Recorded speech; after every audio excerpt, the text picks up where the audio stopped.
Yes, people, what's going on? Welcome back to the channel. Hope you guys are all doing well. So, Sir Jim Ratcliffe, Ineos, and the gang are much closer to being, approved by the Premier League as Manchester United's new co-owners. And in this video, I'm going to tell you why they have already embarrassed the Glazers. The Glazers who have been here since 2005, who have been here close to 20 years. We're looking at 19 years right now, and have not done as much as Sir Jim Ratcliffe, Ineos and the gang in that period than he's done in a few weeks or months since the deal was approved by the Glazers, and not even by the Premier League. So it's not even fully official yet, which makes it even more mental for the way that they are going on. But Sir Jim Ratcliffe, Ineos are making their impressions felt already on the club, and I'm going to tell you just how they've embarrassed the Glazers. But before we do that, make sure you're hitting that subscribe button, liking, commenting, sharing, and getting involved with the channel. Now, I must say,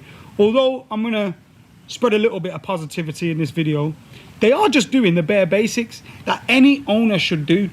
So we still have to wait and see the results of this and how it goes down, and whether Manchester United are improved by Ineos and Sir Jim Ratcliffe. But already we're starting to see signs that they're putting that in place. I mean, the mere fact that when they arrived, they called a meeting with over 100 of Manchester United staff. They had a meeting with them and they said, look, we know Manchester United hasn't been run properly in the last couple of years. We know we need to make improvements, and we know this club needs to focus on being a successful football club first and foremost. And they had staff members leaving that meeting, according to the Athletic reports, that were buzzing, jumping out there, clicking their heels and all sorts, because they were delighted with the fact that they finally had an owner that was focusing on football and not focusing on engagements, commercial side of things and all that. Because we know, as Manchester United, with the fan base that they have, one of, if not the biggest fan base in the world, that if Manchester United are successful, then we will be commercially successful and all those kind of different things that come with that. So the fact that these guys have come in and immediately put that straight is something that I love to see. And what's even better as well, I remember there was a statement that the club released in regards to Omar Barada coming in at Manchester United. And the second paragraph was basically them going, we're prioritising football, we're doing this, we're doing that. Bear in mind, the Glazers are still here. That is a huge shot at the Glazers. Look, these guys haven't been prioritising football, haven't been prioritising success. We're here to do that. And they did that in an official statement. That kind of shows you, when you're seeing those statements, the Glazers haven't approved that statement, in my opinion. And if they have, it shows you how clueless they are. But the fact that they openly said that in a statement shows you exactly what they think of the Glazers and what the Glazers have done with the club in this time. You also look at not just the things like meeting the staff. Yeah, we'll talk about the stadium in a bit as well. But February the 6th, 1958, huge day in Manchester United's club's history. And every year, on or around the 6th of February, obviously on the 6th of February at Old Trafford, there'll be a memorial, there'll be a tribute. The Glazers don't turn up, but Sir Jim Ratcliffe does. Would you not be embarrassed if you were one of those other owners of Manchester United? Would you not be embarrassed that you own most of this club, but this geezer is swanning around like he owns the place? I'd be so embarrassed if that was me.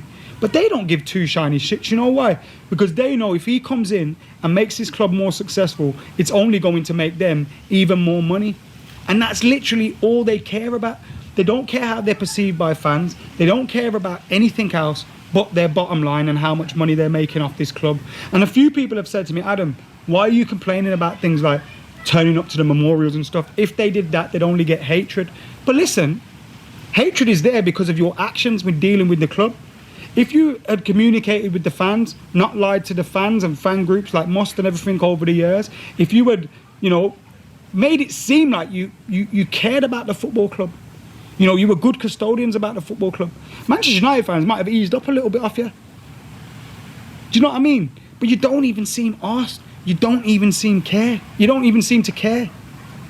And that does matter. That impression does matter. And I can't lie. Would you not be like, yo, shouldn't we be doing this? Yo, Isn't that our job? Yo, isn't this guy showing us up? Walking about with Fergie, like, it's mental that the Glazers just don't give a shit. But we know that already, and we've known that for the last 19 years. We're also looking like we're getting closer to like the ball rolling on time. Well, the ball started rolling, it seems, in terms of Manchester United building a new stadium. And again, you look at that and you go, these are people that give a shit. These are people that are trying to put Manchester United back at the top. We have long gone are the days where Manchester United are the best facilities in terms of stadium, in terms of the training ground and all those kind of stuff. We've fallen far behind. Now, we might have disagreed with the way Cristiano Ronaldo went about his interview, talking to Piers Morgan for one. What the fuck's all that about? What a scumbag. And some of the things he said weren't great. If you need to talk about your manager, talk it to his face. But nevertheless, some of the things he said were, I left in 2009. I come back, you know, over 10 years later, and most of this shit's still the same. Most of this shit's still the same. And this is a guy that would have played for Real Madrid, Juventus, all these different clubs, and seen the facilities that they've had. And they don't make as much money as Man United. They don't do that. So what the fuck's all that about? One of the latest reports is Manchester United have been advised a new build is the best option as they consider an upgrade of Old Trafford. Renovation of the stadium would be complicated due to the railway lines and existing structures. Sources have suggested enhancing the stadium would be more cost efficient than rebuilding it. The expense would still be considerable and more time consuming. So it looks like we're potentially going to get either an improved Old Trafford or a new stadium. And there's even been kind of mock-ups of the plot of where this new stadium could go. Because Manchester United fans have long heard, you know, we can't do it, the railway's there, it's difficult to buy up all that ground, all that property, etc. And it's seemingly like Ian Ineos and Sir Jim Ratcliffe have started to look at solutions to that, rather than just saying, well, this is a problem, we can't do it. Again, solutions to problems. Now, what do I feel about... Personally, I'm one of these guys, I'm a nostalgia merchant. I go, I don't want to see Old Trafford, I don't want to see us get rid of that. I look at the new Wembley and I think, this is a fucking shithole. This is a shithole. But then you look at, you know, Arsenal moved from Highbury, Spurs moved from White Hart Lane. I know Highbury's iconic and it's historic. Both stadiums aren't as iconic or historic as Old Trafford. But nevertheless, you make that new stadium what it is. And if you focus on making a stadium that's set up to provide an atmosphere, to provide a greater fan experience, etc., then ultimately you'll be going in the right direction anyway.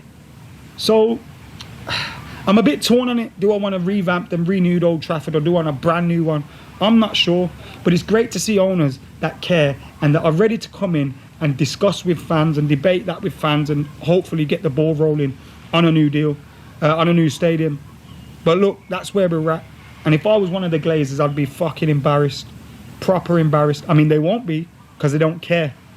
They don't care what we think of them, but they should be embarrassed. Anyway, let us know. That was just a little rant that I decided to have, because I've been watching a lot of what Sir Jim Ratcliffe and Ineos have been doing, and I've not been trying to... I don't want to get excited. Once bitten, twice shy and all that, but at the same time, it's such a breath of fresh air when you compare it to the fucking Glazers.